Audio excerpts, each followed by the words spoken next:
time.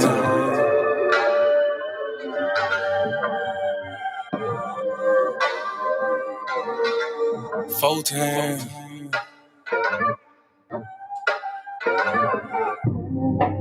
Doing gang things, living super clean. That done came up. Can't control us. One time for the men doing cane things. Dead fresh to the T, living super clean. 3 times for my foe that done came up. 4 times cause the man can't control us. 1 time for the men doing cane things. Dead fresh to the T, living super clean. 3 times for my foe that done came up. 4 times cause the man can't control us. Look at you done came up now. Get it how you live, mess the game up now. Ain't messing with yoga, but get the flame up. Hey, used to be Toby, but got your name back now. I see ya, paid under pressure. 25 lighters, got them all on the dresser. If it ain't for you, ain't for you then. If you a lame or a sucker, wanna dress you then. Grown up now, bump the childish ways. Got a wife and a bunch of kids to raise. Punch a clock side, hustle or a business you endure to ensure that all the bills is paid. Slow clap for your homeboy, could've turned out like your homeboy. Been on the same block, cooking up the same rock on the cell block lot with your homeboy. But no, you had vision, you had gold. Brand new you on the old time road, take care. Home where you bust your low. Black men don't teach, screaming bump the hoe. Real men talk, real king ways. Still in captivity, but minds ain't slave. Got a little wisdom, boy, you PD grade. Giving out the knowledge on the stoop these days. 1 time for the men doing cane things. Dead fresh to the T, living super clean. 3 times for my foe that done came up. 4 times cause the man can't control up. 1 time for the men doing cane things. Dead fresh to the T, living super clean. 3 times for my foe that done came up. 4 times cause the man can't control up. 1 time for the folk that have moved up. Even if you had a slow start screwed up. Used to gang bang, now homie brewed up. Had a little plan, I had them blew up. Look at you like a man right now. Dressed to the T, smelling like a grand right now. And you ain't got nothing from a handout now. Just faith and hard work gets it planned out now. You could've took a bunch of dusty rolls. The hand dealt with a bunch of cards to fold. To stay hot while the world is freezing cold. The same plot, but the story's never old. Slow clap for your kinfolk. Could've been asking what your info. Prosecutor could be trying to do you in for the 2020 twins, so you passing out the info. But no, you had purpose, you had plans. I ain't throwing nothing on Mercedes bands. Won't impress y'all, don't need no fans. That ain't my God, who is that man? This real men talk, real king ways. Still in captivity, but minds ain't slave. Got a little wisdom, boy, you peep these grades. Giving out the knowledge on the stoop these days. 1 time for the men doing cane things. Dead fresh to the T, living super clean. 3 times for my foe that came up. 4 times cause the man can't control up. 1 time for the men doing cane things. Dead fresh to the T, living super clean. 3 times for my foe that came up. 4 times cause the man can't control up. Yeah, real man. Shalom and shalom. Yeah. Go ahead and hit the like button, hit the subscribe button. That came up. 1 time for my Jay, shalom, sis. Thank you for joining me. I submit and I cook and I clean and I never hold back on that wop. I'ma let it rain. Maybe If you see the live chat, X out of the live chat, you'll see the thumbs up. Hit that thumbs up, and then you can go right back to the live chat. Girl, you're lonely right now, settling for bums. If you're on my IG, Shalom and Shalom, please head over to the YouTube at Monologue Magad, MONOLOGMAGAD. Let them save you in the end like a Seminole. BS help me, shout it, let the silly go. Angelina, Shalom. Dead fresh to the T, living super clean. 3 times for my foe that came up. 4 times cause the man can't control up. 1 time for the men doing cane things. Dead fresh to the T, living super clean. 3 times for my foe that came up. 4 times cause the man can't control up. Shalom and Shalom, sisters and cousins, and praise the Lord, saints. It's your favorite housewife, Miss Mono. Oh, my voice does that little high thing at the end. I'm gonna have to go find it. But shalom to everyone. Thank you for joining me. I'm so happy to see y'all. First and foremost, all praises to the Most High. Just want to thank him for this time, for being here, for our health and our strength. All praises, honor, and glory to the Most High. Shalom, Sierra. Thank y'all for joining me. So I'm trying to change up the show format a little bit, kind of take it to the next level. So, work with me a little bit, y'all. I'm trying something new tonight, but I think it's going to be okay. So I want to welcome you to the show. let me say this. We've dropped the housewife stuff. I don't know if you've been keeping up with like the flyers I've been putting out and stuff. We dropped the housewife stuff. So the show is now just Why Boaz Don't Want Yo Ass. That's the name of the show. So that's what you'll be seeing from now on. So welcome to Why Boaz Don't Want Your Ass. On behalf of the House of Mono, on behalf of my husband, Monologue McGad. Wait, hold on. See his album cover right here. V, shalom, sis. Thank you so much for joining me. Thank you and welcome to the podcast. Okay, so a few things we're gonna do. We're gonna be chopping the show up into segments, and this isn't an official segment, but let me tell y'all, I have a little confession to make. Okay, my nails are not presentable, and y'all know I usually like to talk with my hands and stuff. So, if you see my nails looking a little crazy, please don't hold it against me. I've had like a crazy week. I've been bathing dogs and doing all kind of other stuff. So, that's my little confession for today. um, so the main topic that I put on the flyer is toxic masculinity.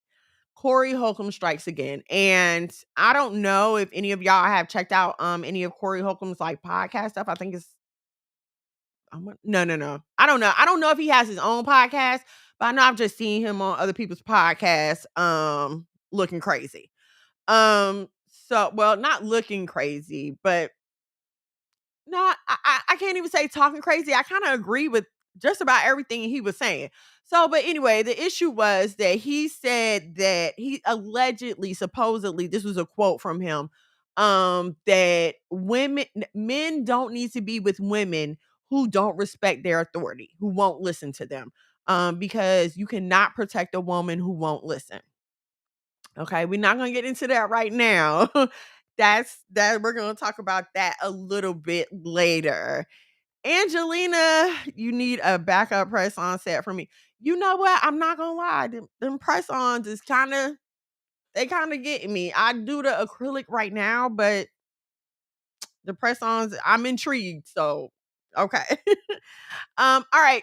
So I did want to touch on a few current events that's going on right now. So RIP Takeoff. I know everybody knows right now, Takeoff from the Migos was taken from us. um, but his funeral, for those of y'all who don't know, his funeral is being held at State Farm Arena. That's right here downtown ATL. And you could get tickets, but in order to get the tickets, you had to be a Georgia resident, and the tickets were free. Well, the tickets are all sold out now. The State Farm Arena, that's not a shabby arena. It's you know what I'm saying? Totally sold out for his homegoing service, and Alicia Keys will be performing. And that was especially like I guess kind of bittersweet because he has said on a Drink Champs interview, I think, that he wanted to do a collab with Alicia Keys. Um so but at least now she is singing at his homegoing service. So, RIP Takeoff. Prayers up to his family, the whole family. I mean, the Migos they were family. So prayers out to their entire family. All right, now something else. And we don't usually get into politics. We don't talk about politics here. But I don't know how many of y'all familiar with the Georgia Senate race. I believe they're running for Senate, House or Senate. Anyway, yes, House. Okay. But we have Raphael Warnock, who's the Democratic incumbent. He's currently holding the office. Very well poised, very well educated black man, presents himself very well. Like, okay, you could believe that this man could be somebody. And then there's Herschel Walker. I don't know how to describe this man besides Elmer Fudd with a tan. I mean, I don't know what else to say. And it's like, not trying to be mean or anything, but it's the insult to my intelligence as a black person to present someone who is not well read, not well spoken, does not present himself with any kind of authority, does not carry himself with any kind of sophistication, should I say. and tell me that this person is going to represent my needs in a political arena or any other arena for that matter. So these two very different is putting it nicely. These two very different men are running for the same position. Herschel Walker is running under the Republican ticket and Raphael Warnock is running under the Democratic ticket. But either way, these two people are in a runoff right now. There's a runoff between these two. If you are familiar with this, I'm sure you're just as outraged as I am. And not but this is why I don't get into politics, because are you serious? Like, are you serious? Anyway. Okay, let's move on. All right. This is a hard one, but I'm gonna me and my husband were talking about this. I'm gonna start doing this segment called Wickedness of the Week. Wickedness of the Week. And I should have plenty for this, right? But something I came across this week, like a few days ago. And please chime in. If you're in the chat, chime in, let me know what you think. So two doctors in Maryland, in response to the whole Roe v. Wade overturning, and also in response to some states making abortions illegal, these two doctors in Maryland are now opening a clinic where you can have abortions up to 34 weeks. Now, just in case you're not familiar with the, weeks and months of pregnancy, that's 8 months. That's 8 months pregnant. You can deliver a full term baby at 36 weeks. So you're talking about a child that's 2 weeks. Actually, not even two. It's 2 weeks from being full term, but at 34 weeks, that child could live outside the womb with no problem. Are we? I mean, and here's the thing that got me, because I was like, surely this is like some kind of atrocity. Like, this is not something that's going on everywhere. Exactly. What the hell? And that's putting it nicely. Um, th- so I'm thinking like, okay, this is some groundbreaking type evil here, right? No, no, no, no. In most of the states that abortion is illegal, you can have an abortion up to 34 weeks. And please, a lot of people, well, what about the mother's life? And what about this? And what about that? Those cases are less than 2% of abortion cases. So it's no, everybody's life ain't at risk. No, everybody wasn't a victim of incest. No, no. That's not what's going on here. We got to be in a days of Noah. We have to be. How else can you explain this? I mean, you've at 34 weeks, you felt this child move. The pregnancy has affected your body. It's obvious that there's even if I don't understand how people cannot see it as a life. I mean, this child is present. I don't get it. I don't understand it at all. Wicked murderers, and that's what they are. The child could live outside the mother's body. They always want to say, oh, it's a fetus until it can live on its own. At 34 weeks, if that child was born, that child could live on their own. They may need a little oxygen. They may have to give them some steroids to mature their lungs, but that child can live on its own. So now what are we? Now what? What's the line now? There's no boundary. There's no respect of life, period. It's just craziness to me. Straight up Molech worship. There is no other explanation for that. There's no other explanation for that. And then to live in a world where you see women praying to have children, like desperately wanting to have children, for this to even be for abortion to even be a thing, period, is a travesty. It's a travesty and an abomination. But now, forget the heartbeat, because that used to be the line when people felt like they had to have some respect for the life of a child when the heart started beating. Okay, but now we're past that. Now you're talking about eyes and ears and fingers and okay. So the thing that made it so I don't know, it's kind of evil anyway, but the thing that really punched up the revenge aspect of it was the fact that they got all of the equipment from clinics that had been closed down by their state. Like now here in Georgia, abortion is illegal. So they bought the equipment from these clinics that were closed down and they're using it in this new clinic that they're opening in Maryland. I don't, I'm speechless about that. There's not much to be said about that. That's just straight up evil.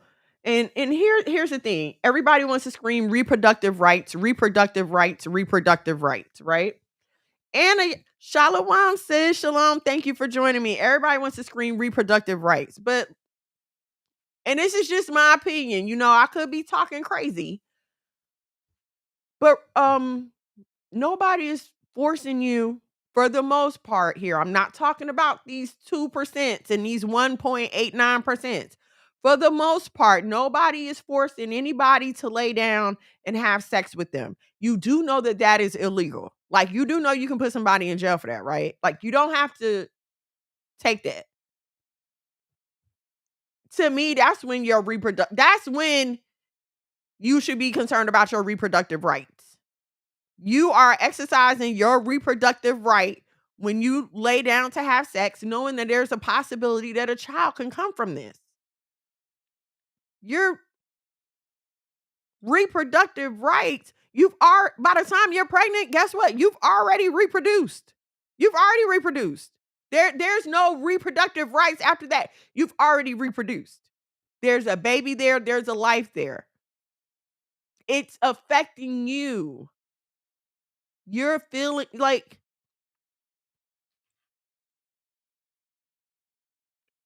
and again, what did the brother Kanye call Planned Parenthood? Our Holocaust Museum. They know that they're specifically targeting us. These women are just careless. They want to be sexually free without the possibility of the child. They do the deed and they want to discard the child. So I read, oh my gosh, who was it? Some old atheist from the Theist Society. And that was one of their tenets, that women should be able to enjoy sexual pleasure just like men without having to face the repercussions of pregnancy and childbirth. So yeah, that's like a tenet of Satanists. They totally, that's their goal, to be able to do that. You're not talking crazy at all. Thank you. These wicked sisters and brothers just don't want to deal with responsibility. And again, like, to know that they're targeting us. Uh, he- Okay, just give me this 1 second to just take it here, okay? When God tells us not to do something, it's for a reason, okay? And if you live long enough, you can look back over your life and you can understand why God has placed some laws and commandments. Why some things are the way they are. You can get that. Like the whole thing about not eating pork and shrimp. Once you educate yourself on the diet of these animals, the life of these animals, you totally understand, like, yes, I can see why God wouldn't want me to eat that. Can we now see why we weren't intended to have sex until we were married? Can we now see that? Because now we're at a point where nobody cares about human life. And here's my thing.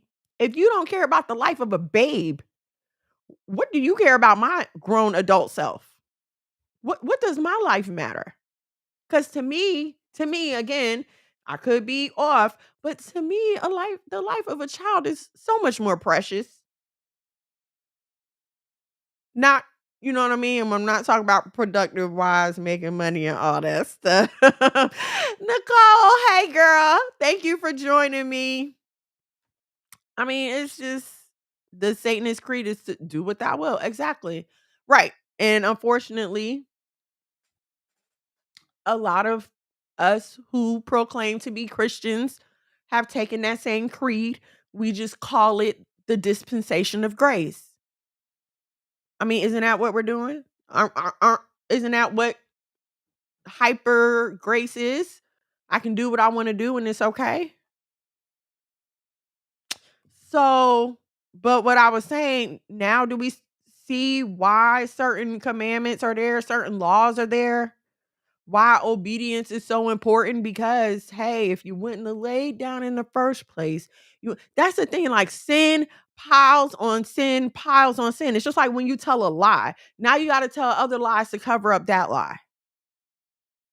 It's the same thing. You get caught up, now you got to do something else, and it's just not worth it. It's not worth it at all. So please, let's think about that and let's make more conscious decisions. This whole YOLO, you only live once thing, that's just more do what thou wilt. That's just more of that. They've just given it a different name. YOLO, you only live once. Life is short, do the thing. And it's all an affront to God and disobedience. It's another name for being disobedient. But okay, so let me know. Listen, if you have anything that you want me to talk about, please send it to me in a DM, send me a message, however you get in touch with me. Give me a like, share, and subscribe, please. If you are on the YouTube, like, share, subscribe, turn on your notifications so you'll know when we go live. Last Friday we did Sabbath night live. I cannot confirm or deny if we're going to be. Yes, we are going to be doing it tomorrow. I'm sorry, we are going to be doing it tomorrow. Actually, we're gonna have some special guests in here kicking it with us tomorrow. So please join us tomorrow, 8:00. My wonderful, wonderful husband will be here. And like I said, we're gonna have some folks in here kicking it with us. So tomorrow, 8:00, Sabbath night live here at the House of Mano.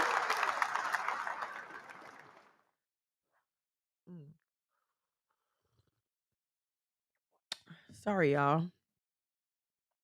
Okay, so what Corey said, or what he was alleged to have said.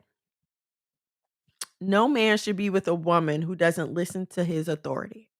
You cannot protect a woman who won't listen. And yes, I did put toxic masculinity in front of it. I did put that because when I read the comments under this post, that was the thing that was thrown out, And here's the thing. Whenever you try to present a stand, there's always going to be some what ifs and some people in the crowd who have these once in a lifetime stories. Like whenever you try to talk about having a good marriage and being a submissive wife, there's always a hater in the crowd who's like, well, what about when the men do this? And what about when the men do that? Let me tell you again, you know what? I should just start saying this at the beginning of the show. But let me just say it right now. Yeah, we don't address men here on this show.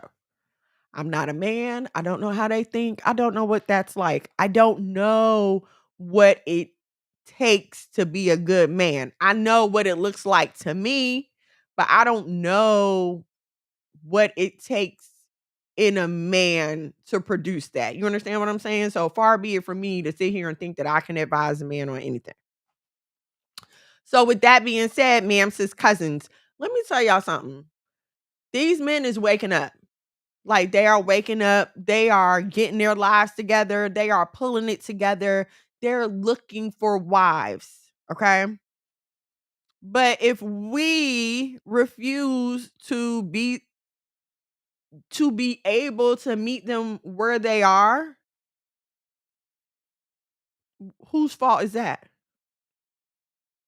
And it's kind of like, you hear a lot of women complain about, oh, there aren't any good men, there aren't any good men. But ma'am, sis cousin, how you living? Like, is your lifestyle one that would welcome a good man into that environment?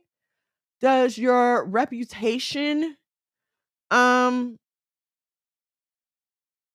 is your reputation one that would deserve that? You understand what I'm saying? Like, what are you doing about this? And I see it all the time. I see it all the time. Like, oh, somebody, and it's usually a woman, will post some rant about how, it's not your fault you're single. Everybody has a problem with you. There's nothing wrong with you. It's them. Right? You see so many of these posts. And then here comes another woman, of course, sharing it, copying it. Yes, this is so true. It's not me. It's y'all. And da-da.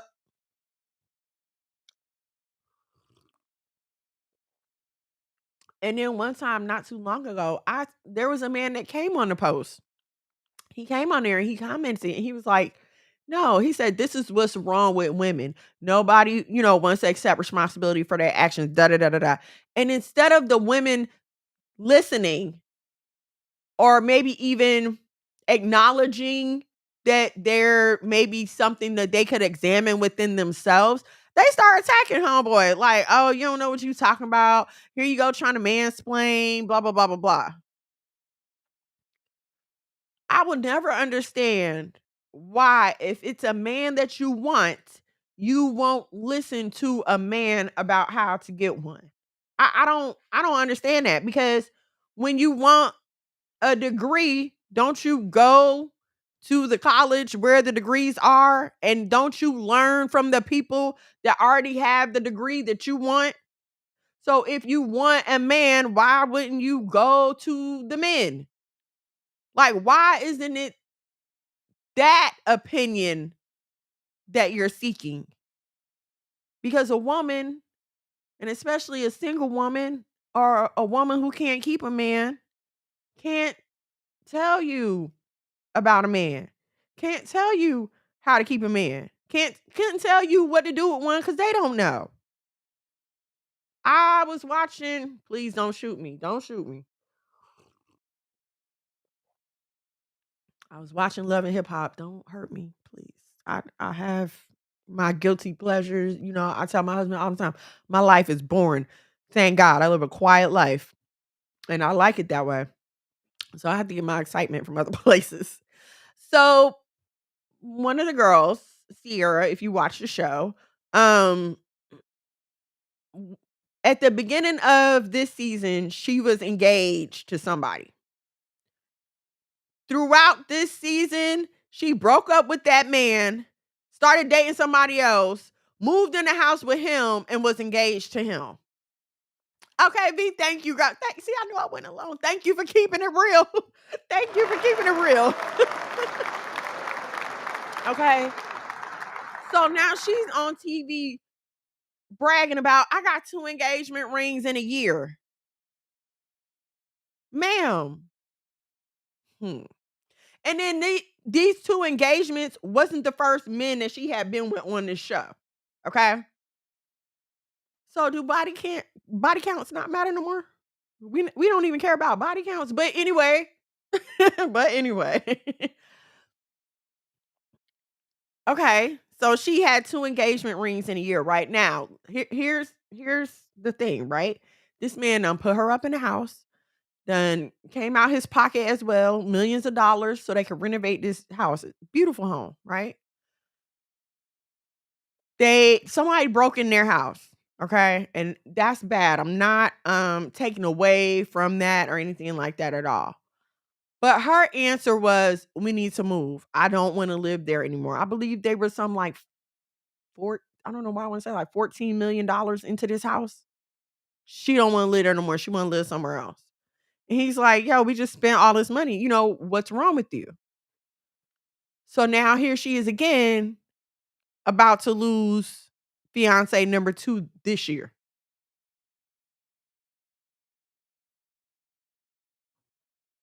And so when 5 years pass, 10 years pass, and I'm not saying it's gonna happen to her, okay? I'm not saying that. But what we need to understand is that, patterns are real. Patterns are real, okay? I was talking to my husband about somebody. Um, it's a man, and I told my husband, I was like, "I'm not feeling him. Like, he seemed like a sorry type." And my husband was like, um, "Oh, you can't say that. He's changed." And I was like, "How you know?" Like, I ain't seen nothing so great. So something happened to where there was an opportunity for this man to prove that he had changed, right? And listen, I'm all for people moving forward. So I wasn't against him or anything like that, okay? But my husband has spoiled me as far as expectations for men. I'm sorry. Sorry, not sorry. Like, I'm sorry, not sorry. If you not working as hard as my husband, then I mean, what are you doing? But so anyway, there was an opportunity for him to prove that he had changed, right?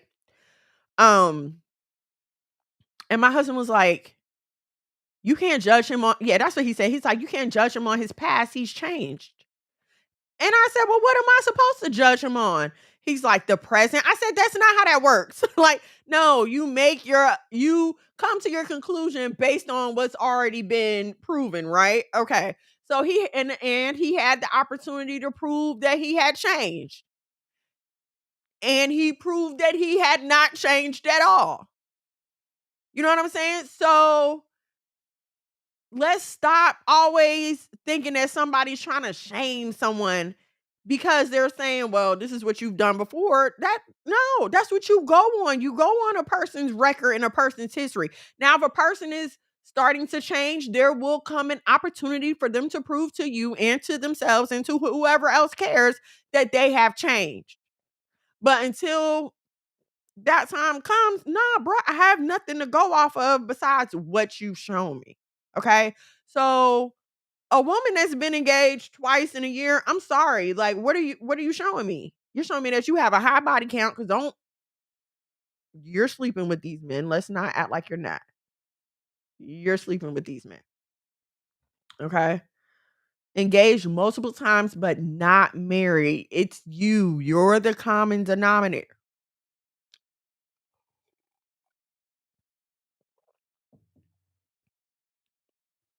So again, here you have this person, and you kind of gotta wonder, like, does she even really want to get married, or is this just a thing for her anyway? But so it's not wrong to look at this person and say, like, "Oh, you seem to have an unstable relationship history." You know what I'm saying? But even with those being her faults, right? This can't be the first time that he had experienced this behavior from her. A person is who they are. So it can't be the first time that she's done this. It just may have been the first this just may have been like the straw that broke the camel's back. But it's not the first time that she's acted like this. It may be an ego booster for her. See, I I know for a fact that there are some women that get off on doing men wrong, just like there are some men that get off on doing women wrong, but there are some women that get off on being mean to men. Absolutely. I totally believe that it could be an ego booster for her. Absolutely. But okay, because that's gonna turn into something else. But this what I be talking about when I be saying like our responsibility to everyone around us. Cause this might have been fun for her, but how are you what kind of president are you leaving for his next relationship? How's he gonna treat the next woman? Is he now gonna be reluctant? You know what I mean? To give her those things. But anyway, a man shouldn't not be with a woman who doesn't listen to his authority. So another good example of, and you know what? Me and my husband talked about this. I'm going to sit down this week and figure out how to do it, but I'm going to start getting these clips so y'all can see exactly what I'm talking about. And it's not to talk about people in particular, but it's just to point out the behavior. Okay. So, um, there's a couple on this show called Love and Marriage Huntsville. I don't know if y'all watch it or not. Um, but there's a couple, Tisha and Marcel, right? Um, and Tisha's mother is always causing trouble. Like she's always gossiping, she's always running her mouth, she's always causing a problem, right? And it's with the other cast members, like it's with the other people that they're on the show with. So there's always some drama. Like somebody's arguing with this woman. Now, mind you, she's somebody's mother. Okay, this lady is like in her 60s and she's arguing with a bunch of 40-year-olds. But anyway, so Tisha's husband, was it last? No, I didn't watch it last Saturday. So Saturday before that, I think it was. Tisha's husband was explaining to her and her mother, like, listen, my my wife is coming to defend her mother. Okay, we understand that. But what I need you to understand, and this is what the husband was saying. What I need you to understand, if anything happened to my wife, it's all going to hell. Okay, it's all going down. Everybody might as well duck because it's going off. As he should. As he should. He's not saying nothing wrong. He's not saying anything that I wouldn't expect any husband to say. And if he wasn't saying it, then there would be a problem. Ma'am, sis, cousin, those of y'all that are single, that are courting, that are still looking, you have to understand that a man's protection comes with a price. Okay, which brings us to the second part. You can't protect a woman who doesn't listen. If now this man is telling his wife, listen, you need to stay out of this mess. You need to keep your mother out of this mess. Because if something happens to you, now I gotta come in and then I'm going to jail. As the breadwinner, what happens to our family if I go to jail? And she was like, we lose everything. And he's like, now do you understand why I'm trying to tell you to tell your mother to mind her business? And see, you can't say nothing against that because that's wisdom. That's what a man is supposed to do. But now a woman who doesn't want to listen, a woman who's not interested in a man's protection for real is going to take this as a jumping off point for an argument. Why are you trying to control me? Listen, people who are doing what they want to be doing in life, people who are upwardly mobile, guess what? One thing they all have in common. They are very much in control of their lives. I'm not okay. We've used this word controlling and we've attached it to so many abusive relationships that we don't understand that that's part of authority. Like that's the thing about authority. You're in control. You have power over. You're the head. Your brain has authority over your body. You don't believe me? Go ask someone who's had a stroke. Go check out somebody who's in a coma. Your brain is the ultimate authority, right? But do you hear your arms telling your brain that it's controlling? Are your ears complaining that your brain is control? No. And I don't mean to use such a silly example, but it kind of is like that. Once you're married, you're one flesh, one body. You move as one, and there can only be one head. My single sisters, this is why I be telling y'all, know what you want, be able to say that, and be willing to let go of anyone who cannot or will not accommodate that. And even with that, let me just say to my married sisters who may be struggling with this area, or my single sisters who are, about to get married, if you have not grown up with a father in the home, it can be challenging. It can be challenging to have a man in authority in your home. Yes, because when you grow up with a single mom, you're used to your mother having the authority in your home. She doesn't have to compromise with anybody about what color she wanna paint the walls, or how she want the dishes put up, or how she wanna cook, or where she wanna put this picture. She don't have to compromise. And as a child, you're in no position to compromise with your mother, right? So you never see this playing out. Again, when you don't have a man in your home playing that role, your only interactions with men are from men who are trying to flatter you, to date you, have sex with you, whatever they want from you. So now when you have this man who's like, "No, like, this is my house. This is what I wanna do." Now it listen, it's challenging. It was for me. It's like, "Who the hell you talking to?" Like, I am how old was I? Like 35, 34, 35. I'm 34 years old. You don't talk to me like I've lived on my own. What is your problem? You don't talk to me like that. But if this man is supposed to be the head,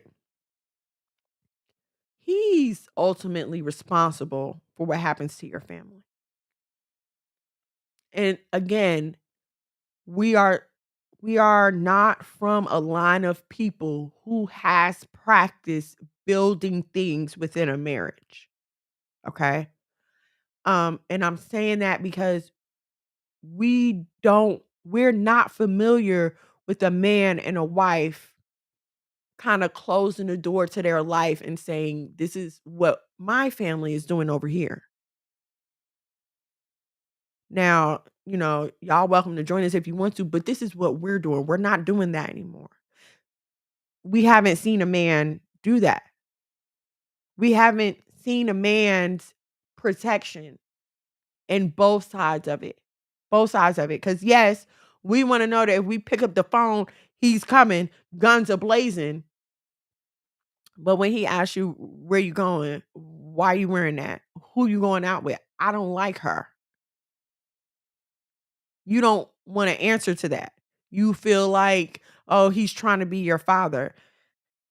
Ma'am says, cousin, your husband is going to be a father figure. That's the role of a man in authority. It's going to be kind of father-ish. I think especially if you didn't grow up with a father.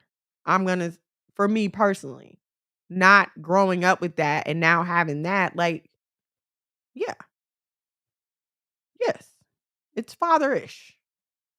Mhm. Just like the way you're supposed to be nurturing your husband, caring for your husband is mother-ish.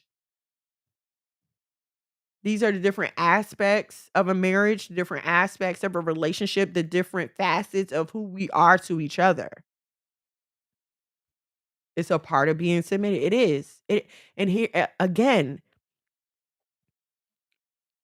submit unto your husband as unto the Lord. But ma'am, sis, cousin, if you haven't fully submitted unto the Lord, I don't know how you fully submit to your husband. I'm not gonna lie to you because it took a lot of prayer for me. It took a lot of prayer and crying and asking why. And I'm thankful to my husband because he was willing to grow with me through that.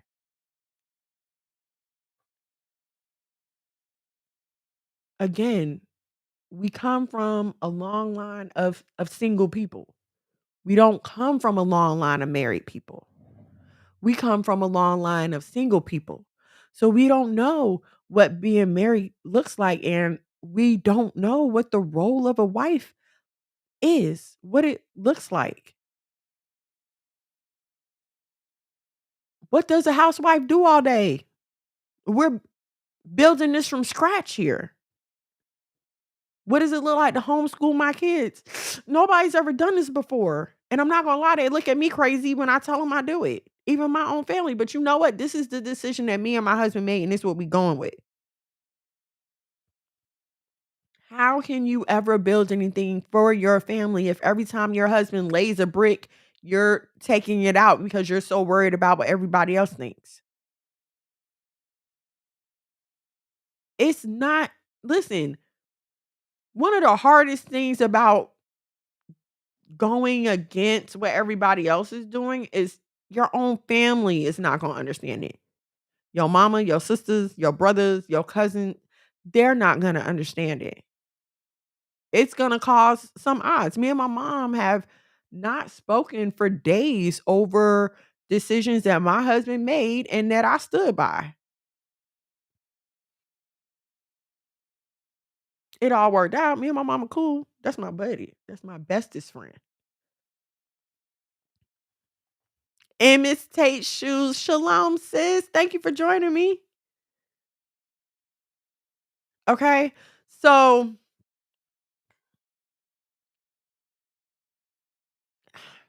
it, it just it's kind of like frustrating because it's all just one big cycle, and it all just goes back to if we would just be obedient to God and to his word, we wouldn't be in these situations in the first place. Okay, but let's start where we are.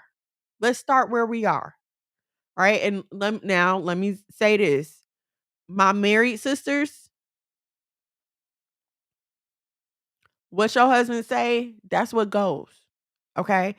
And but also, if your husband is telling you to avoid a person, avoid a thing, or avoid a place, you need to take heed to that. He's not telling you that for no reason. And see, here's the thing. We've been conditioned, taught, programmed to believe that only women have the wisdom in relationships. Only the woman is the wise one, right? Because what do you always see? The big mama, sharing all her wisdom. Like it's only the woman that has the Holy Spirit. No, men have the Holy Spirit too. The Spirit leads your man as well. I hope. I pray for you if that's not the case. But they hear from God too. They're led too. So when your husband is telling you to avoid a place, avoid a thing, avoid a thing, he's telling you for a reason. And Miss Tate Shoes, thank you for sharing that you can relate. Thank you very much. Because sometimes I be thinking like, am I crazy? Am I alone on an island? So thank you. I appreciate when y'all give me feedback. Thank you so much. Um, he has a different instinct. And see, yes, they do have a different instinct than we do. And we unfortunately, we haven't been taught to recognize that. I remember what was I listening to? They were talking about women and our emotions, right? And how we misuse the power of our emotion. Like we get emotional about clothes, about shoes, about material things. We argue with people about petty nonsense. We're wasting our emotional energy instead of allowing God to direct that energy and using it for the betterment of our family. Using that to tap into our husband's emotions and kind of see what he's feeling and how can we help him with that. Tap into our kids, spend more time with them. What are they going through in their life? What does life look like for them? We're wasting our emotional energy on things that don't matter, and the people that need our emotional energy are falling by the wayside. They're just being left out there.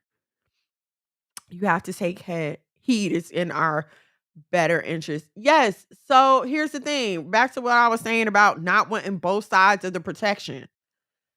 Have I called my husband controlling? Yes, I have. I'm not gonna lie. I have. Has it been frustrating? Yes, it is.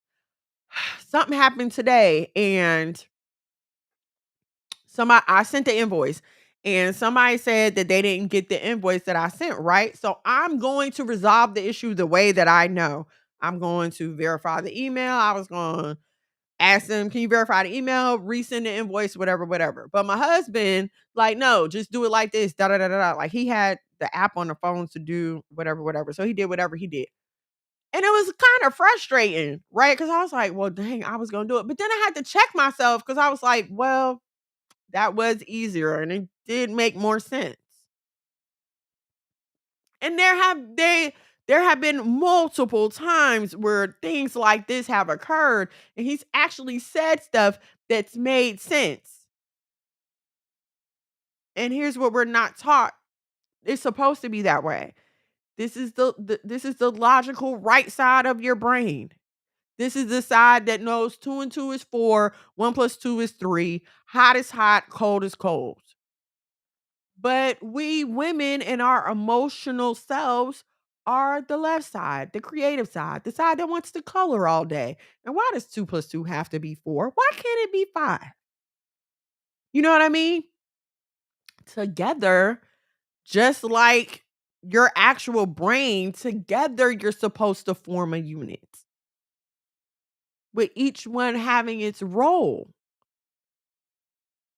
Just it's just like any other organization with structure.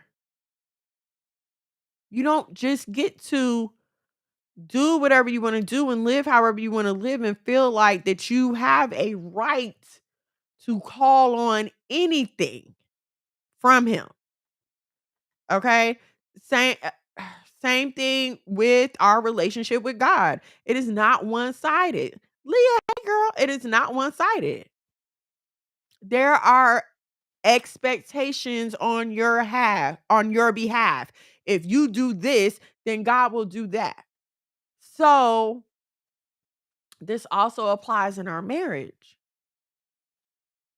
Because now if you do this, your husband is obligated to do that.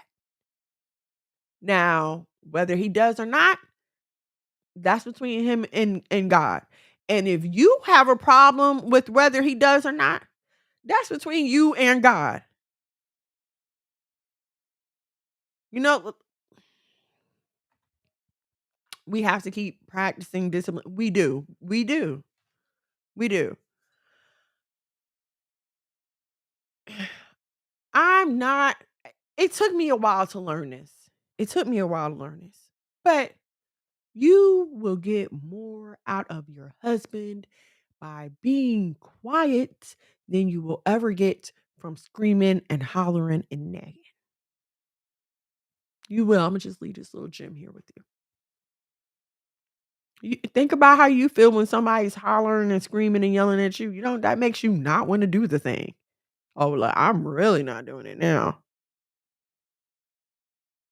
It's the same way with your husband. They're not really complicated. A good man is not a complicated creature. Noted. They're not a good man. Not really complicated. They're gonna work. They want their house clean when they come home. They want to eat a good meal. They want their sex. They want their laundry. They want their kids taken care. It's not hard at all. Say yes to do. It's easy to be stubborn. It is easy to be. It is very easy. But like I was saying earlier, like we gotta rise up.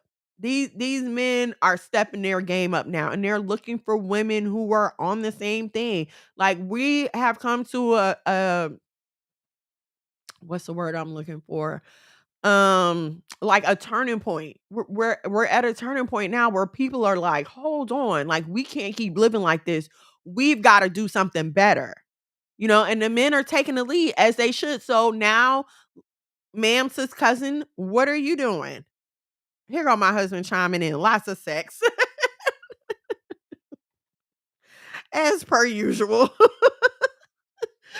um, oh my gosh, he made me forget what I was gonna say. Yeah, okay. So what are we doing? What how are we preparing ourselves to, I'm gonna say it, be worthy of the kind of man that we want? I'm gonna say it like that. Um,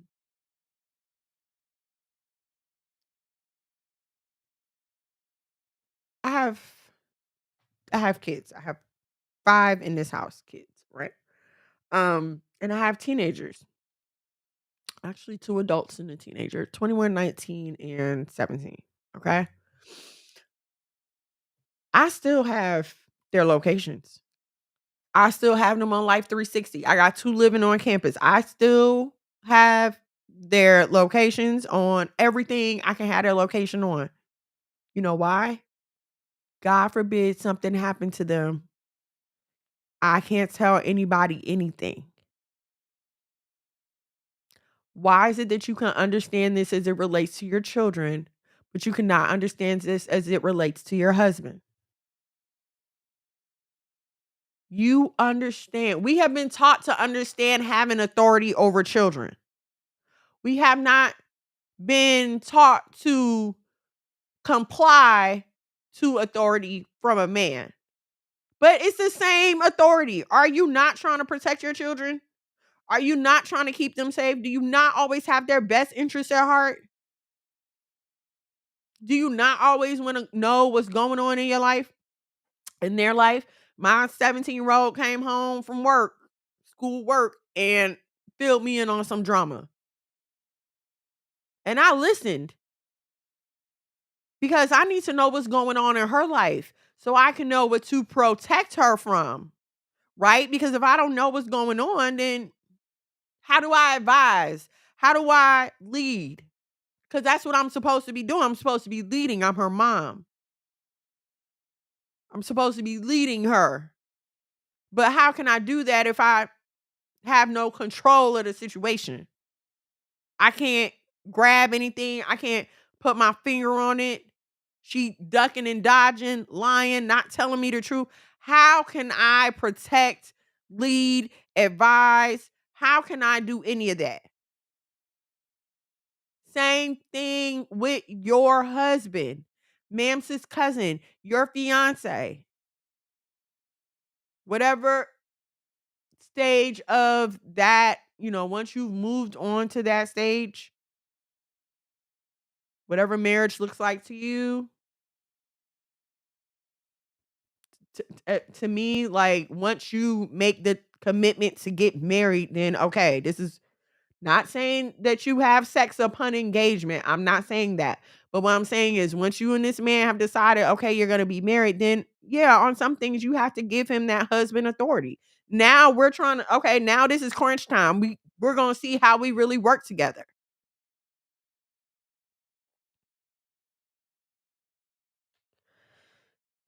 If your man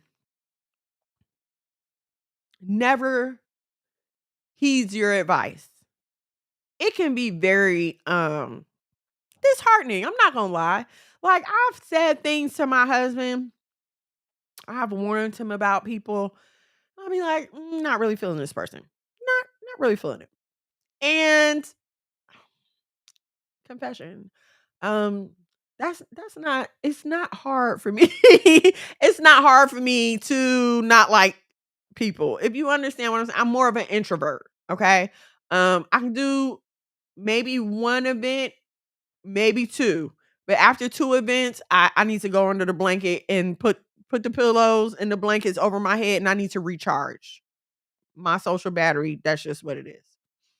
So a lot of times when I tell my husband, I don't know about this person, he thinks it's just my introvertness, which it might be. It might be. But we had one particular situation where it was a long time, and I was like, still not feeling this person. I don't know. It's just not going away. And I felt like my husband wasn't heating to me. So when the ish popped off, I was just kind of sitting there like, I know I told you. I know I said it. I know I said it. And it's like it's a blow to your ego. It is. But now, okay, take this same blow and reverse it.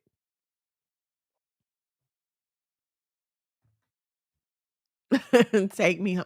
Okay? Take me home, leave me home. I don't care. Give me some food and water.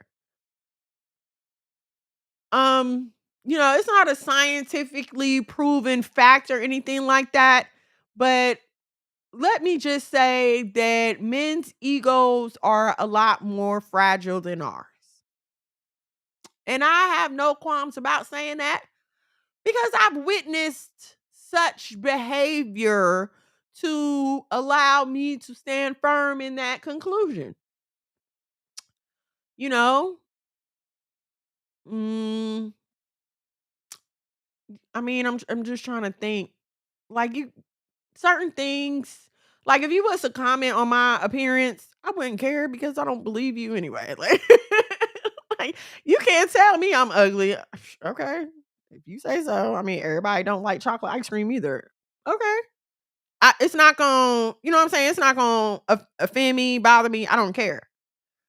But now, you tell a man something about his appearance, you let your husband get dressed thinking he look good, and you look at him and be like, "What the hell you got on, girl?"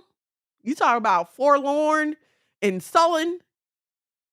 Especially if he love you. Now, if you talking to a nigga that don't love you, I don't know what that reaction is like. But if he love you and he value your opinion, oh my goodness, you would think that you just like assaulted him or something. They take that very hard. You are right, sis. Thank you. Thank you. That's why our mouths are such lethal weapons. They are fragile. Thank you. And this is what we have not been taught. And this is what, you know what I'm saying, they don't realize. Like our mouths are weapons. You choose the wrong words and honey, you tripping. I think it's the opposite. Sir, that's no, I'm not tripping, sir. It's not the opposite. Not so. Yes, sullen. Sullen. Listen, I'm not tripping, husband, because I've said things to you and the reaction was totally caught me off guard. I'm like, what? Like, you care about that? That offends you? And you say things to me, I don't care. Yes, Leah, sullen. I can't say nothing to you without your feelings being hurt because I love you so much. But if you call me ugly, that won't hurt my feelings. You can call me ugly. I know I'm not ugly. You know what I'm saying? Not that I don't care what you think about me, but I know I'm not ugly, just for the general purposes of this conversation. Dear husband, sir, with all due respect. Okay. um, but yes, in my opinion, okay, and see, here's the other thing though. Um, some I've never had a man read me, cuss me out, break me down verbally like a woman has. You know what I mean? Like, when a woman reads you for filth, it doesn't have to be loud. It doesn't have to be aggressive. I can whisper like this and have you sitting in the corner crying and bawling, and no one will understand why.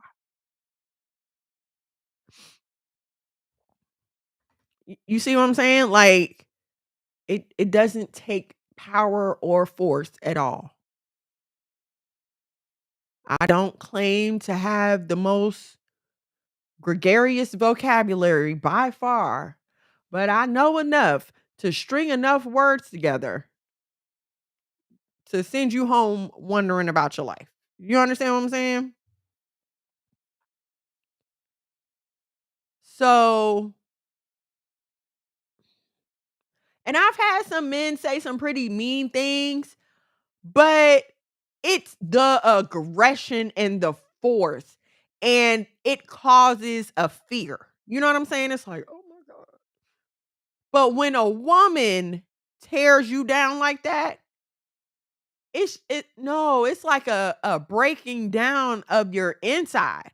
You know what I mean? It's a breaking down of your inner part. I don't know if it's because, we're supposed to be nurturers, but again, that emotional energy that we're misdirecting, right? I try to be very careful about what I say to my husband and my children, even in times of anger, especially to my husband. That's my pillar of strength. That's my support. That's that's my everything. Why would I want him broke down and he got to go out here and face the world for us? No, cause with us, it's the fact that we will say what everybody has been thinking or something that we held them for so long, and then it makes you think, well, what else is going on? Yes, that's true too. Right.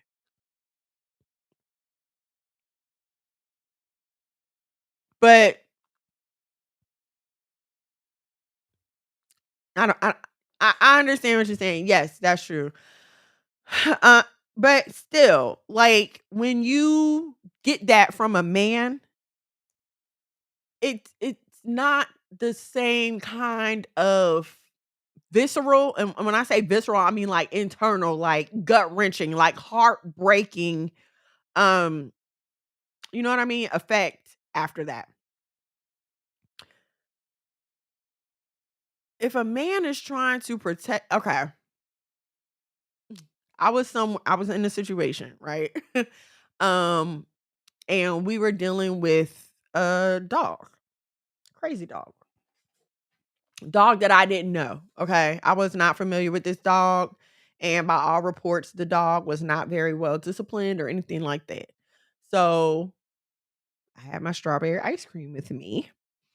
Um, and at one point, I did have to brandish it, right? So, in between the time that I had brandished it, something else had occurred. So, there was someone else there with me. So, I gave them this gun. I'm just trying not to get dinged, but I think I could say that. I gave them the gun and went to do the other thing. And I'm like, listen, if you need this, just cock back, boom, boom. Right. When I came back, I mean, nothing happened. Thank God. Like, nothing happened. Everything was cool. Nobody had got shot or nothing like that.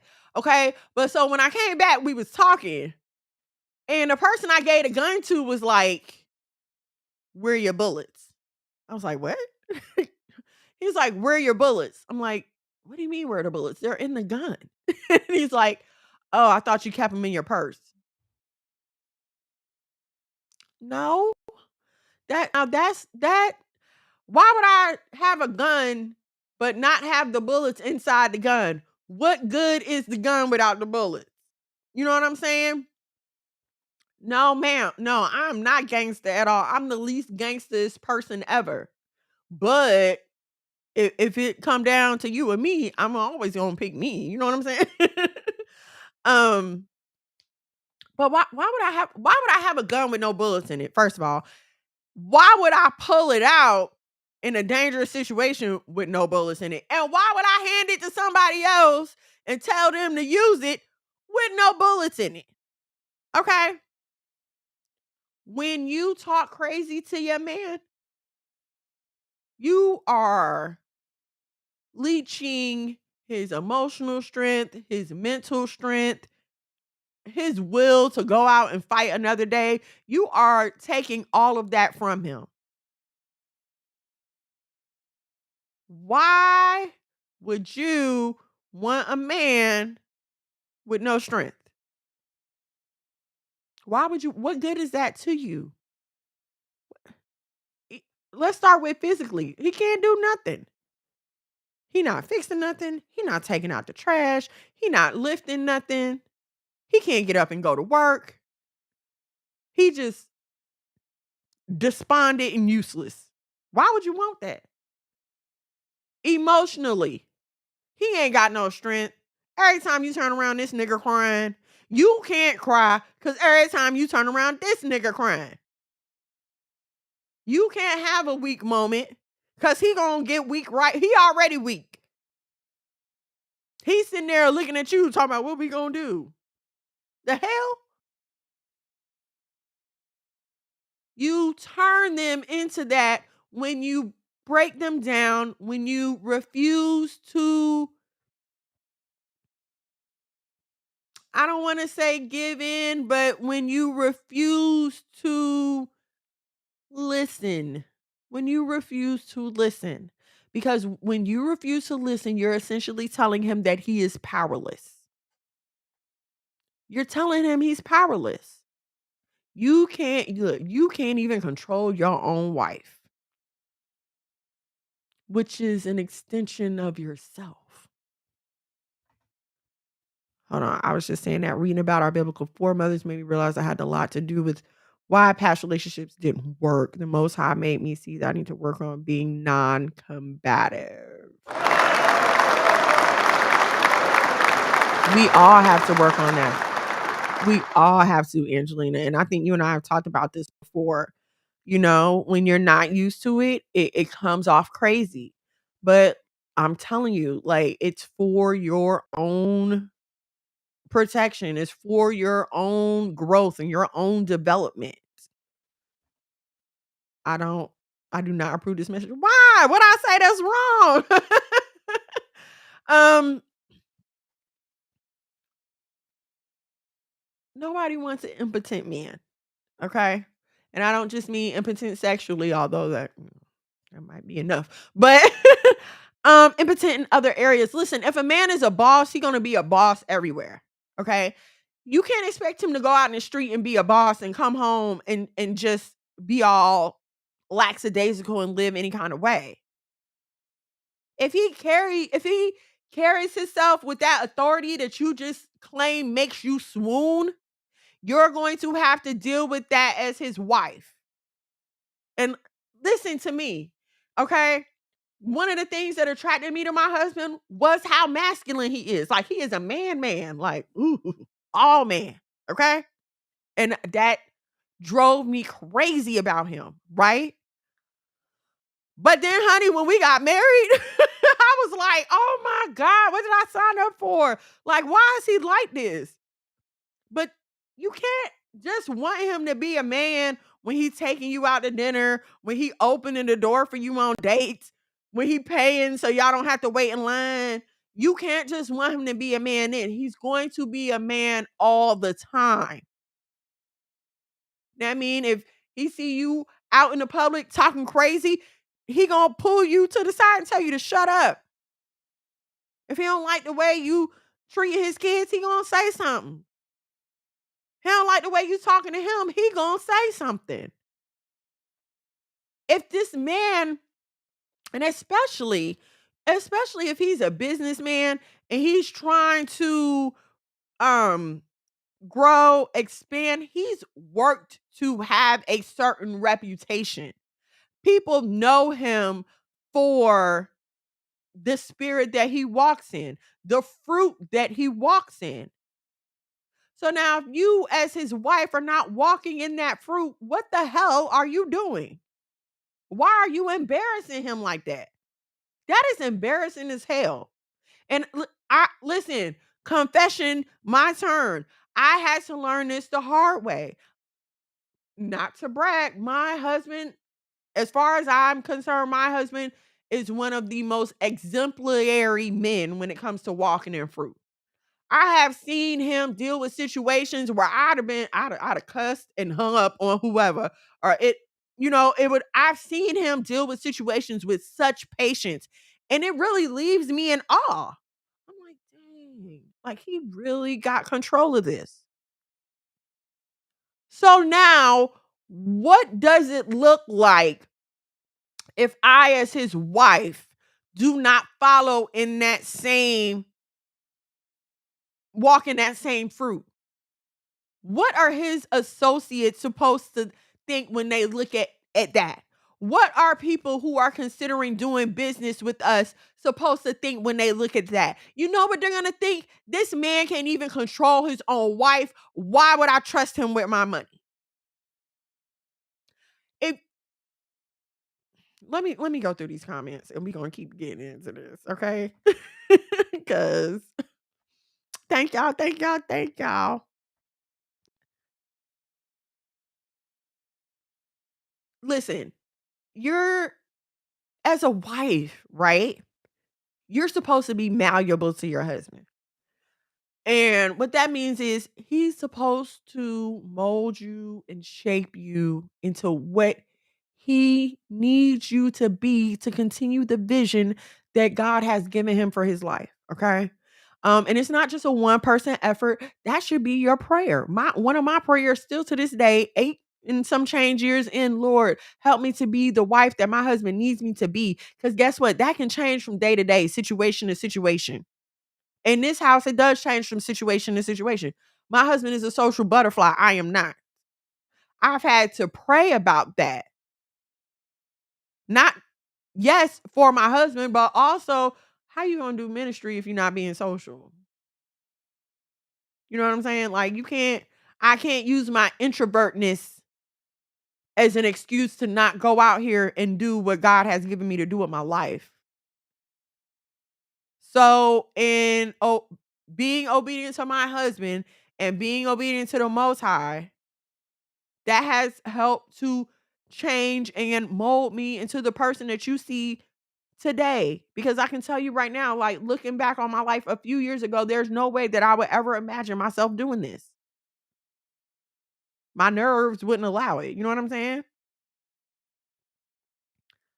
Butterfly sounds kind of gay. What did I say about a butterfly, sir? I don't even know what I said. um okay, so what I was saying, as a wife, you're supposed to be malleable to your husband, right? It's not about other people thinking that your husband controls you. It's about other people knowing that your husband walks in enough respect, commands enough authority for his wife, the person who sees him day in and day out, the person who's observing him 24 hours a day, to respect that authority. You understand what I'm saying? If everybody know I'm with you day in and day out, and I don't have no kind of respect for you, that's gonna make them question how you living. Well, what's going on at your house that she's acting like this? That she's living in such rebellion? Like, what are you doing to her? Why is she so angry? You know, that's the first thing they're gonna say. Why is she so angry? When that masculine energy in them and that feminine energy in us meets in balance, that's sexy. Yes, that is very sexy.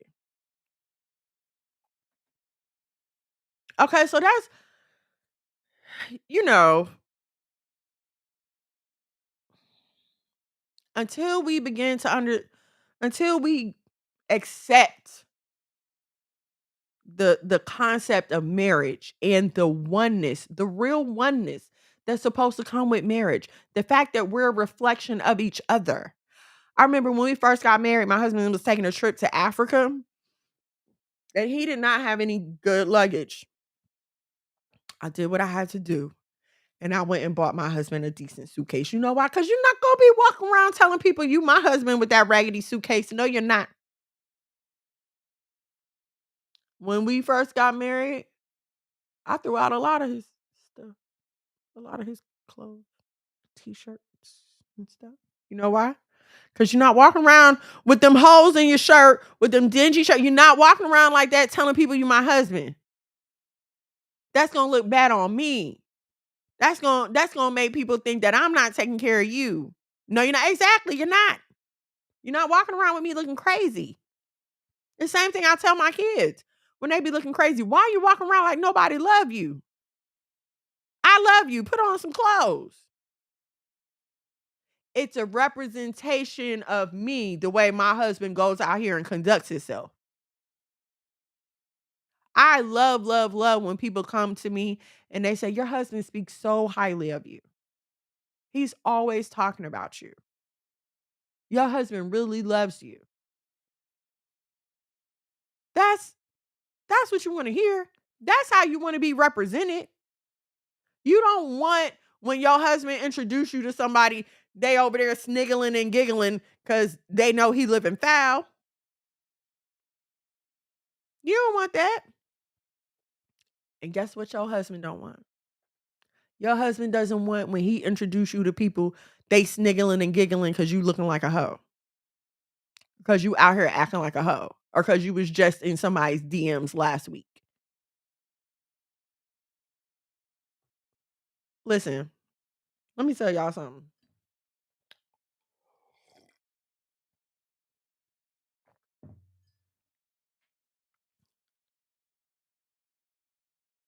A loose woman,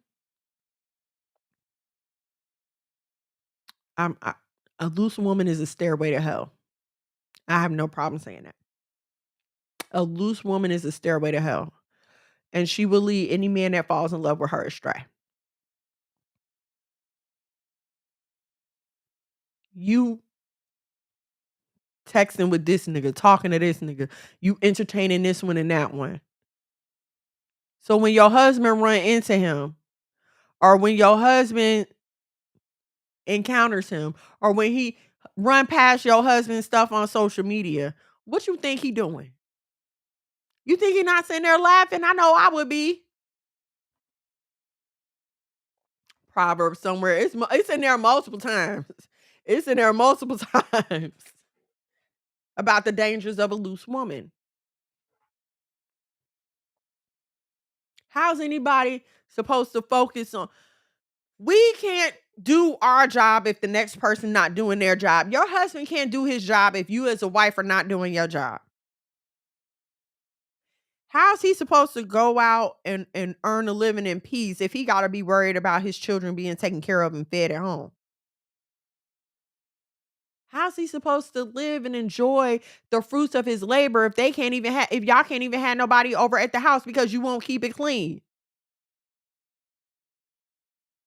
How is that? Why he got to come in the house and climb over stuff to walk in? Why? There is no excuse for that. And sidebar, that's just nasty, y'all. It's nasty. Clean it up.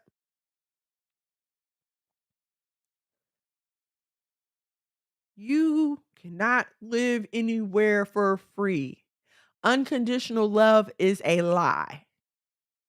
Okay? Unconditional love is a lie. It does not exist. Love is a decision. Love requires action. You cannot say you love God and you do not take the actions necessary to love him. Just like how could God say he loves you if he's not taking care of you? It goes both ways.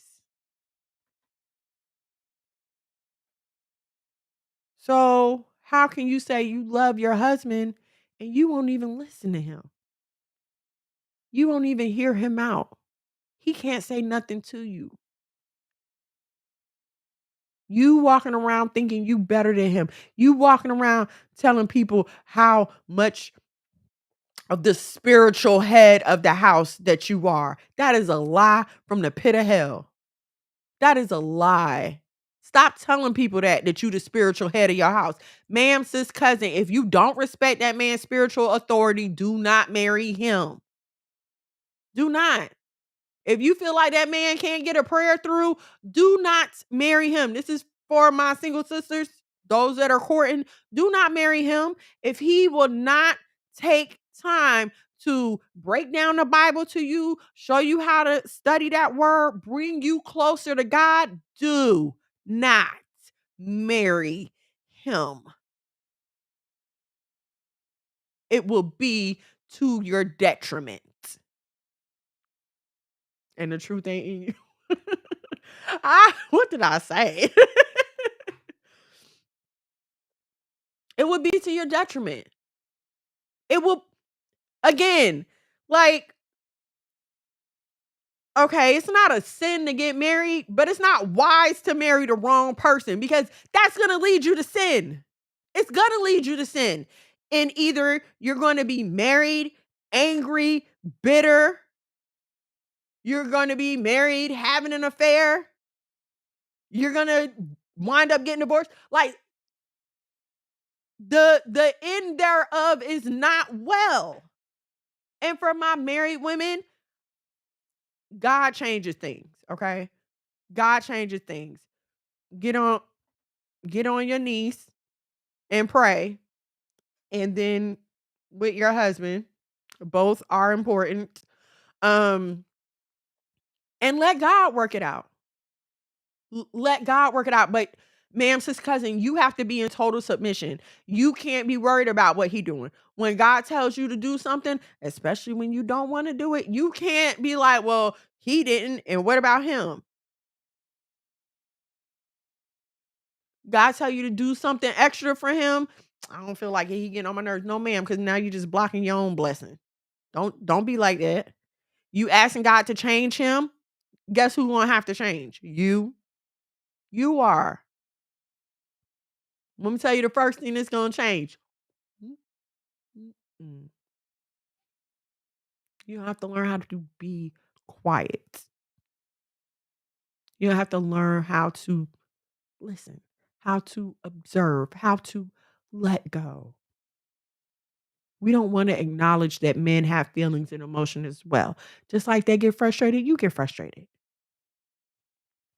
Just because we call it PMS, men go through changes too. The attitude in the mouth will get you every time. Have you on a single sexy senior citizens cruise instead of happily married, celebrating your 40th anniversary with your grandchildren. You know what I'm saying? Like, it's not the key to the life we want. The women of Zion were haughty, walking around with stretched forth necks. You couldn't tell them anything. They thought it was all about them. We are doing the same thing. We refuse to change. Listen, that's what I used to say before. Like, I would tell people, like, I don't want to end up on a single sexy senior citizen cruise. I want to be married. So that's my thinking for it. But really, and see, there are women who will disagree with this grown man saying, hey, woman, I can't protect you if you won't listen to me. There are women that will sit there and tell them that he's wrong. How are you going to tell a man how to be a man? How can you? Women, you have to understand your position. That man is your head. That's like you trying to tell God how to do his job. You can't. You don't think like him. You don't operate like him. Same thing with your man. You don't think like him. You don't operate like him. You don't understand his ways. If he's a man of wisdom and he's a leader, he sees more than you see anyway. He's looking, he's focused. Now, your job is to be watching the background. But if you so busy trying to be with him, be where he at, trying to be the head where he is. You in his way now and he can't see. And see, it's not your job to see, so you're not going to see. So now what are we doing? Now we're wandering aimlessly. Nobody has a focus. Nobody has a goal. Nobody has a vision. We can't stop thinking long enough to decide to do anything because every time this man come up with an idea, you got a reason why it won't work. Listen, when my husband come to me with ideas, I'm not saying that I'm gung-ho every time. No, sometimes I'll be like, what the hell is he thinking? But you know what? We gonna do it. You think that's a good idea, babe? All right. Let's rock it out. Let's see what happens. Instead of me being like, hell no, I ain't doing it. Do it yourself. Now nothing's getting done. Now me and him fighting. Forget the vision and everything else. We got too much infighting going on to cooperate about anything. The only way it works is if everybody does their job and plays their role. If you're supposed to be support, then you're supposed to be support. The lead actor can't do the movie by himself unless it's a monologue, and then it's not a very long movie. But even with that, hell, you need somebody to shoot the camera. I mean, you cannot do anything by yourself. Anytime you get involved with anything, this is why people have jobs and titles. In the operating room, you have a doctor, you have a nurse, you have an anesthesiologist, you have a surgical tech, you have another nurse. Everybody has a job. Everybody plays their role so that the main goal can be accomplished. If everybody is the head of the thing, who's carrying it? What good is a bodiless head? What good is a head with no body? No appendages to function. You're just sitting there. Right, one job. You got one job, damn it. Do your job. Stay in your lane. I don't know. The biggest disservice that has been done to Black girls is not explaining the truth about our relationship to God. That's the biggest disservice because with us not understanding our relationship with God, we don't understand our relationship with our husbands. And also, we didn't have fathers, Chazak Israel Shalom. We didn't have those fathers to show us that relationship either. Okay, but time out for that. We can't keep leaning on that as an excuse. We know now. When you know better, you do better. Okay, we know now. So now what can we do? My married women, my single women, what can we do now? Pray. All you can do is pray and be willing to take the correction. Leah, you always tell me to clip it, but you never write the time. So when I go back to look, I never know where to start. Send me the time, please.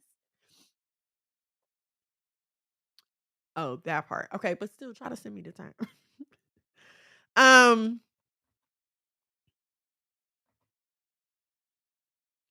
So, okay, now we're here. Okay, we know that this has been a problem in our community.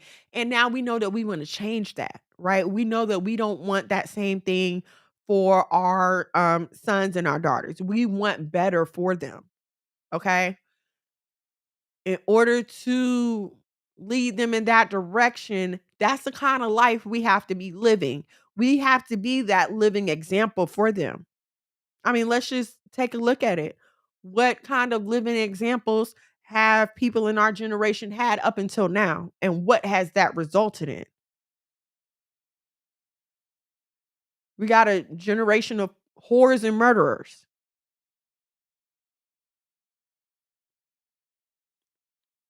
Can we not look at our issue? We're about to have a funeral for a how old was he? Like 28? for a 28-year-old over an argument. Leah, I'm gonna fire you. 9:33 p.m. I'm talking about the time on the screen, girl. The screen time. The the minute marker. The minute marker for the video. That's what I meant. That's the time I meant. um yeah, we're about to have a funeral for a 28-year-old over an argument. And he wasn't even the one involved in the argument. He was just there. He wasn't just there. He was there with his uncle. And I was just talking to this about with my cousin today, and I just happened to read yesterday in Sirach or what's it called? Ecclesiasticus also. Um about don't go in the way with a bold man, for some he'll get you effed up, okay? He'll have you put out there. And that's what happened. Cause she was talking about, oh, it don't show the minute marker when you live. Okay, my bad, boo. My bad. Um she was talking about how Quavo was the one in the argument. And in the videos, well, in the clips that I have shown like of that night, um, the clips that I've seen of that night, it was him being all loud. It wasn't Takeoff. It was him being loud. And from what I hear, because I'm a little old, so I don't really, get into everything like that. But supposedly, like Takeoff was the quiet one, the nice one, the civil one. So how does somebody who wasn't even involved in the argument wind up dead? If it was just an argument, why do we need guns there in the first place? See, you can't even argue with people no more. You can't have a simple verbal exchange anymore because people are dying.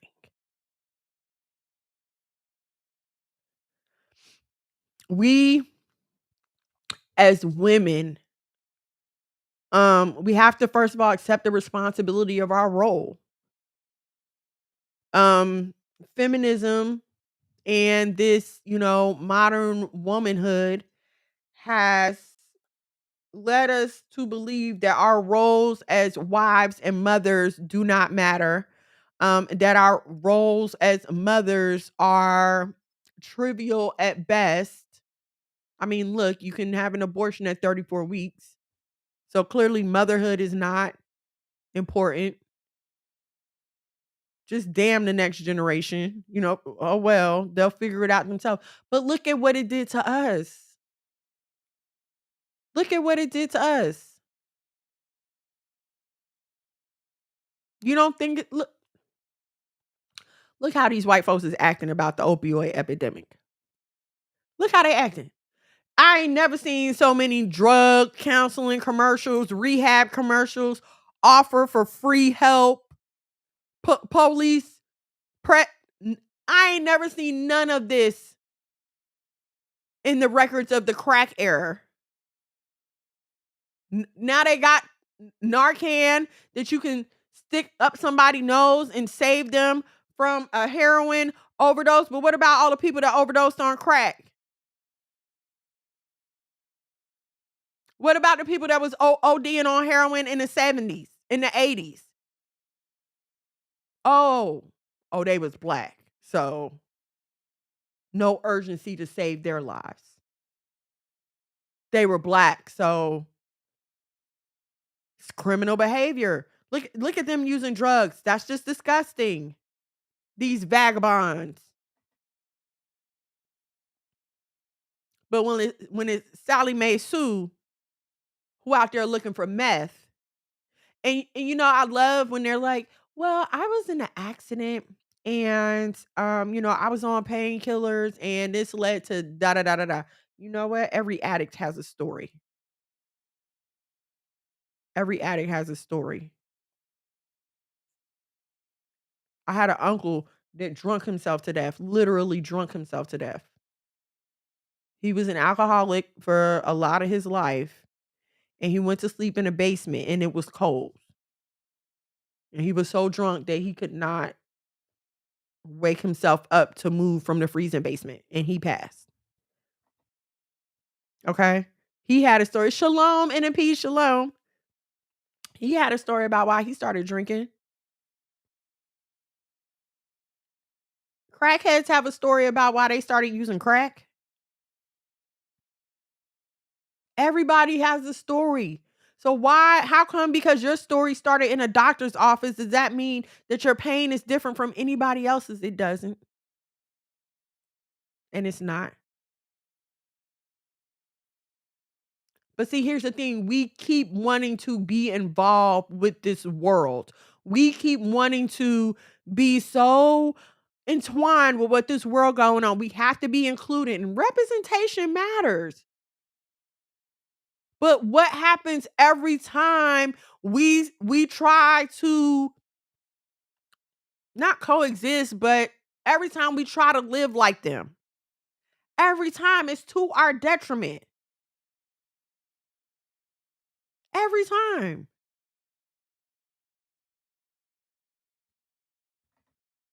Sorry to hear that, sis. Yes, everybody. Thank you so much, sis.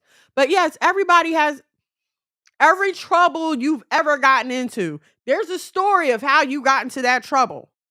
Whether you met this person or you just happen to be somewhere, everybody has a story of how they got into the trouble. Same thing with drug addicts.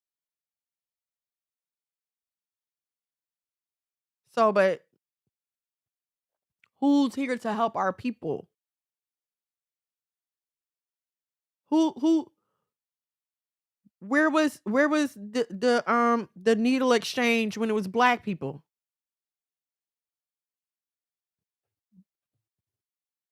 I mean, I could look, I could go on down that rabbit hole. But that's a whole nother that's a whole nother topic.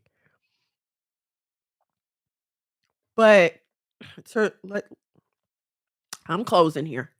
Um to kind of summarize it. Oh, that was an experiment, so they didn't care. Right. To kind of summarize it. Your your relationship with your husband or your future husband will in many ways mimic your relationship with God. And my single sisters, if you do not have an understanding of that relationship, if you are not secure in that relationship, I would put marriage on the back burner. Because until you understand that authority, it's going to be hard for you to even begin to understand, let alone walk in the obedience of your husband. Without God at the head, then there's no order, right? That's the order. God first, husband, and then wife, and then children. But if you take the head off, the head off, then you just are wandering blindly without a head, without eyes. This is good. I wish someone would have told me that before marriage. It took me a while to figure it out too. Okay, and that's why I'm just so like I feel so adamant about getting these lessons out, getting this word out so that our younger sisters or that sisters that are coming up behind us can make better choices. Can get at least give yourself a running start. You know what I mean? Like at least be able to say, well, in the beginning, this is what happened. No, everything was good. You know what I mean? Because you can't predict a person's behavior. I get that. And again, a lot of women use that as an excuse. Well, he could up and leave one day. He could do this. He could do that. True. My husband could flip out tomorrow, God forbid, but he could flip out tomorrow and be like, you know what? I'm done with this. I'm leaving. He could. But at least, you know what I'm saying? Like I did my work on the front end. We didn't see this coming. Nobody could have saw it coming. Nobody could have predicted it. Okay, but some of y'all get into these relationships and we could tell it's doomed from the start. Like, this ain't good. This ain't. See, and then when y'all break up, why ain't nobody tell me? Why ain't nobody? Well, ma'am, sis, cousin, we tried to tell you, but you ain't want to listen. So instead of us keep pushing you away, we just let you do what you wanted to do, and we here now, so we told you. We told you. You know what I'm saying? Don't put yourself in that situation. Jacob, wake up, shalom. Don't put yourself in that situation. You understand what I'm saying, sis? I can't wait to build with you. Oh, thank you. I want to do an interview called Tea Time with Single Sister plus a Sister Mary so we can discuss these kind of things. Absolutely. I'm totally, totally down. Send me a DM, please. I'm at the wife of Mono. I would love, love, love to be involved. There I am right there. Instagram. You just send me a DM. I'll definitely get with you about that. That sounds awesome. Thank you, sis. The rose-colored glasses be blind. No, because some of y'all don't even be wearing the glasses. Y'all know it's some BS. You know this nigga ain't no good. But you think, oh, if we get married, then things will change. If we get married, then he'll be different. No, ma'am, sis, cousin. I've said it a million times. Whenever there's a problem in marriage, the first question, was he like this when you were dating? And the first answer is always yes. It's always yes. Yes, he was like this. Yes, he was lazy. Yes, he was nasty. Yes, he did this. Yes. Are you surprised by the behavior? No, I'm not surprised by the behavior at all. So you have nobody to blame but yourself. These sisters definitely, they do. We do. All of us do. All of us do. It gets worse. It does. And so that's what I'm saying. Like, let's try to start out on a good foot. You know what I mean? Like, you should not be contemplating getting married to this man if y'all can't even have a decent conversation. Every conversation ending a blow up. Every time you turn around into argument, there's enough for you to have to solve and figure out once you get married. It is very hard. It's complicated to take two individual people who have been living their lives for 20, 30, however many years separately and bring them together. It's hard. You'd be surprised at the things that you wind up arguing about. Wherever there's smoke, there's fire. See, and you can't tell anybody that. You can't tell everybody that. Some people won't believe there's a fire until it's surrounding them, and then they yelling for everybody to come help them out. But boo, we told you not to go in there. And see, this is the thing. Everybody's telling you, don't go in there, don't go in there, don't go in there, because they've been in there and they know how hard it was to get out of there. They love you. So they're trying to tell you, don't do that. Don't have that baby by him. Don't get with him. Don't lay down with him. No, it's not hate, ma'am. People ain't hating on you. Stop that. Don't nobody want him. Okay? It ain't about that. Look at and see, here's the thing. A lot of us get caught up in, I don't want her to have him, so I'm going to keep him. And all you did her a favor because she got to escape with her life. All right. So now 5 years later, you see her flicking it up on IG while you sitting at the crib, broke, busted, and disgusted because you just had to have him. I'm telling you what I know, whether through personal experience or firsthand witnessing. This happens a lot. It happens all the time. We have to start making better decisions. They also be thinking that the coochie can keep a man, can make a man do everything she wants him to do. Ma'am, sis, cousin, this is one of the biggest lies that the media has ever told us.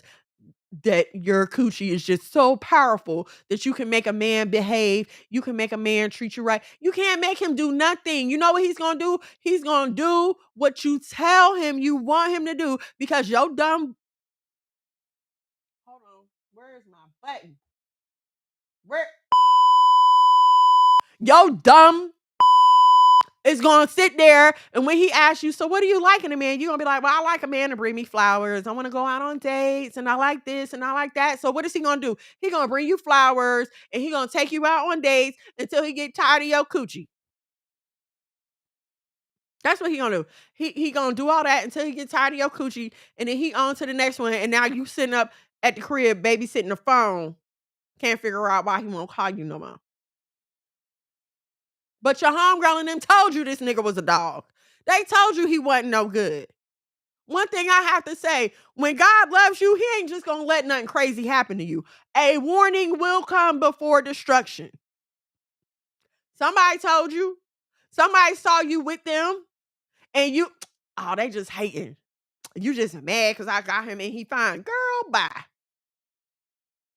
9 months later, now we all gotta come with you to the hospital to have this baby. Stop it. Stop. Please stop.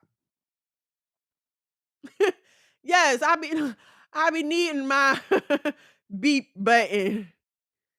He gonna be on the best behavior until the honeymoon is period. Period, sis. That's what they do. You are going to deal with the customer service representative. Because at that point, you're just a customer. He trying to sell you some.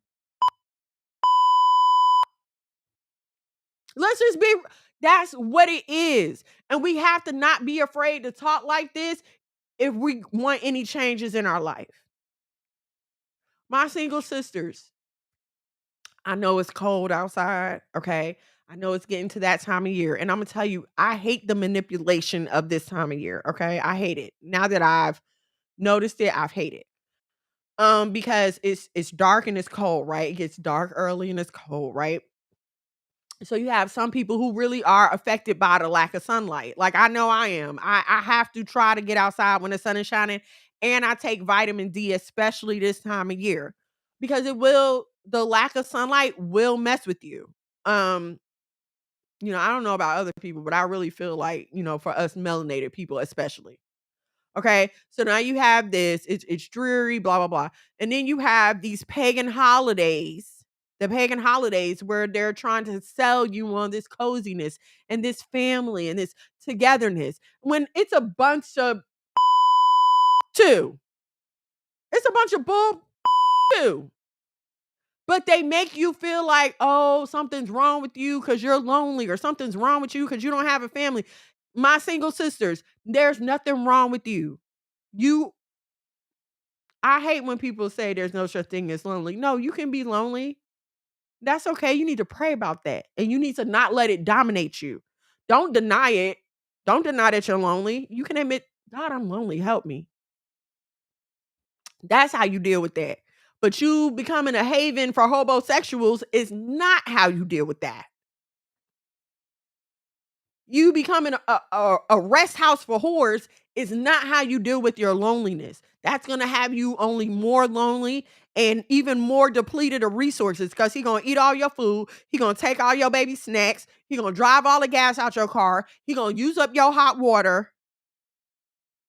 And then once he find a better place to live, or once the weather break, he out of there. And now here you are again, all forlorn and depressed, can't figure out right from left and left from right, when you knew in the first place that this nigga wasn't no good. On my next episode, I'm going to talk about obvious signs that he ain't no good. I don't have time to get into it now. I'm writing it down. I'm telling y'all, we going to talk about this. Obvious signs he ain't no good. That's going to be the topic for next week. Y'all don't even have to look for the flyer. That's what we talk about next week. Yes, the baby snacks. The baby snacks. You know what I'm saying? Yes, they be eating up everything, drinking all your bottled waters. Now you need an oil change on the car, and this nigga ain't got nothing to contribute. That's when you got to pray for the spirit to trump that loan. See what I'm saying? It just piles more on and piles more. And now you're making more work for yourself to come out on the other end. Listen, all we can do for our past is repent. That's it. Repent. Ask for forgiveness and turn away from that behavior. We're not doing that no more. we moving on to something else. Okay, so I don't care if it was just yesterday. That was the past. I don't care if it was before this podcast. I don't care if that nigga texting you right now. Block him. Move forward. Make the decision that you love yourself enough to move forward. Ask God to help you. If you feel like, well, I don't know what that means. I don't know, I'm not sure if I love myself. Ask your creator to help you as the only one who can. We can't keep going through these same cycles, ending up in the same treacherous behavior, these horrible positions. It's time to do better. Mams's cousin, if you're married, listen to your husband. If you have a problem listening to your husband, you need to talk to the Most High about that, because I ain't got nothing for you, Mams's cousin. You are living in rebellion, and I rebuke you. And now, all the way from the other side of the house, I present to you none other than the mythical, the magical, the living legend himself, the head of the house of Monologue Miguel. Hello.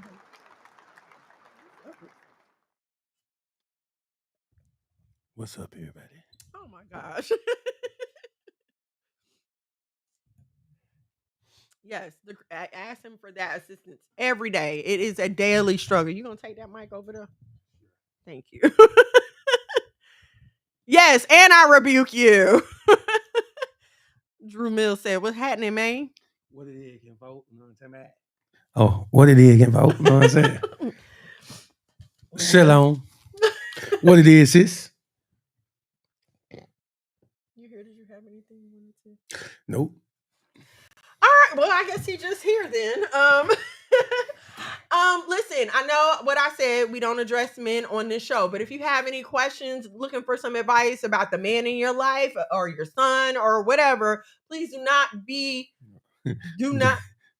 hit me up about advice about your man. Oh, well, no, honey, you can't say that. What if they want to know? Like, what if they dating or something? They want to know, like, okay, is this a good man? Should I? Oh yeah, you can hit me. Yeah, I mean, hey, if you married, no. I ain't got nothing for if you. you married, that's husband. between you and your man. We ain't got nothing to do with that. But you single sisters, like, want a man's input, don't hesitate to. Here we go. Send. You can send a DM. You can send me the DM. Here we go. Here's my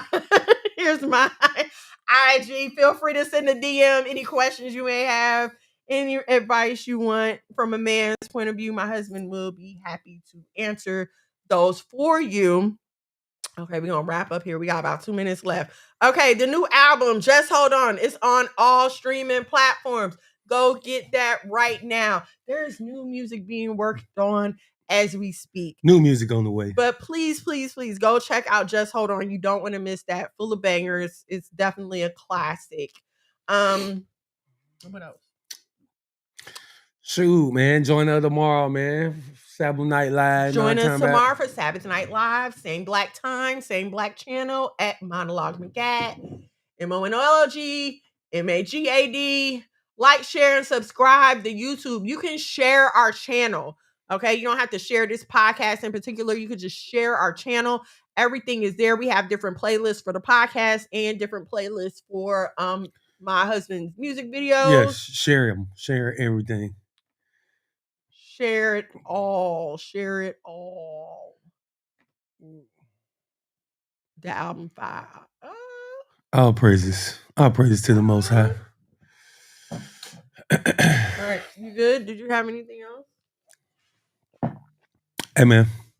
To everybody tuning in that don't know, we are the Israelites that the Bible speaks of, man. It's time to repent. Get your life together. Keep the commandments and the faith so we can go home. Time is approaching. It's wrapping up. Let's get on up out of here. All right, we got to go.